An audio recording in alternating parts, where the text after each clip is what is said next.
How much cash should you have in your business account? Before you decide to withdraw money from your business, determine what the minimum balance in your business account should be. Use this information to calculate how much account funds your small business will need to stay afloat, and to provide a comfortable buffer in case your forecast is incorrect. To find the right balance, it's important to look at the numbers, determine how much money your business needs, and understand how your income will be taxed. Your compensation decision should be based on the amount your business will need to operate in the future, and whether you are willing to use the pull method for more personal tax planning. The best savings method for your needs will depend on the type of business you have and how long it has been around. In addition to these considerations, each company has different operating costs. Companies vary in type, legal structure, and other determinants that affect how an entrepreneur pays for services and skills. Entrepreneurs pay income tax and self-employment taxes using payroll or break-even. Entrepreneurs often don't pay themselves at all, but withdraw money from a business account when they need it. Diving into a business account whenever the owner needs a little extra cash is a terrible way to run a business.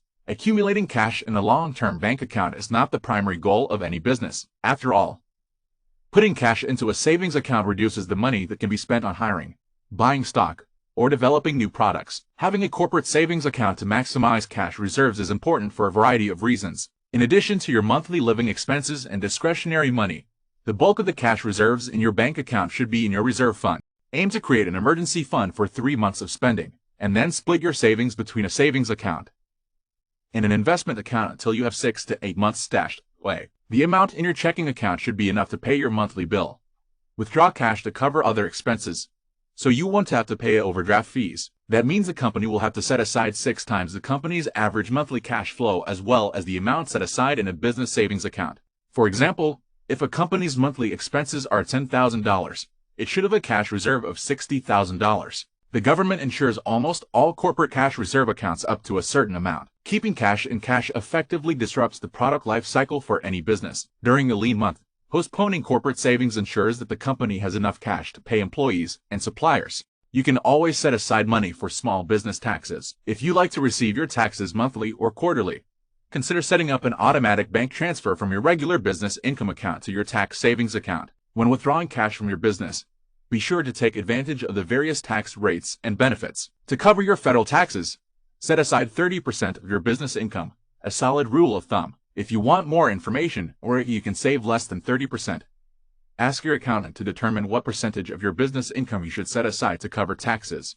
Know what tax you will need so you can calculate your net income. Based on this, you can calculate how much you actually received, which belongs to you or your business. Your accountant can guide you through the costs and tax savings of owning a business structure. A quick look at tax deductions. Once you pay a certain amount each year, usually more than $100,000, you can save on taxes with a more complex business structure like a corporation. If your business is worth more than $500,000, you have 4 employees and an office, and you withdraw $200,000 each year on your own, you may not have enough money to pay for cost of sales, staff salaries, and overheads, or taxes. For that matter, and if you haven't come up with anything, it might seem like your business is extremely lucrative. Being in business can be tough. Without financial rewards, why bother? Paying yourself can sometimes feel like a tug of war between your needs and those of your small business. Your small business needs money in the bank to pay bills and achieve future goals. Obviously, an important factor influencing your business's profit margin and whether it has cash to pay its bills is the amount of money you are taking out of the business at any given time.